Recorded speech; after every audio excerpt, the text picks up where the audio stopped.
துளசியின் கீழ் பிறந்த தெய்வீக குழந்தை கோதை பெருமாளின் வரமாக அழகாக வளர்ந்தாள். கண்ணனுக்காக உருவானாள் அவள். பெரியாழ்வார் தினமும் கண்ணனுக்கு பூமாலை சூட்டும் போல கோதையையும் பாசத்தோடு அலங்கரிக்கிறார். அவளது சிறு புன்னகை கூட நந்தவனத்தின் பூவாய் தெரிகிறது.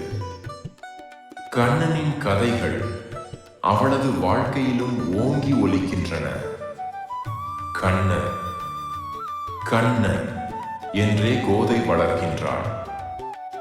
அவளது சிறு கரங்களில் பூக்கள். கண்ணன் என்றால் சந்தோஷம், பெருமாள் என்றால் அவளுக்கு பரமானந்தம். மலர்களை சேகரிக்க செல்லும் ஒவ்வொரு நாளும் கோதைக்கு ஒரு தீர்த்த யாத்திரை. ஒவ்வொரு பூவும் கண்ணனுக்கான பரிசு. தலைமுறைகளாக வந்த வைணவ சமயம் கோதையின் சுவாசத்தில் படிகிறது. ஓம் நமோ நாராயணா என்ற வாக்கியம் அவளது முதல் சொற்களுள் ஒன்று.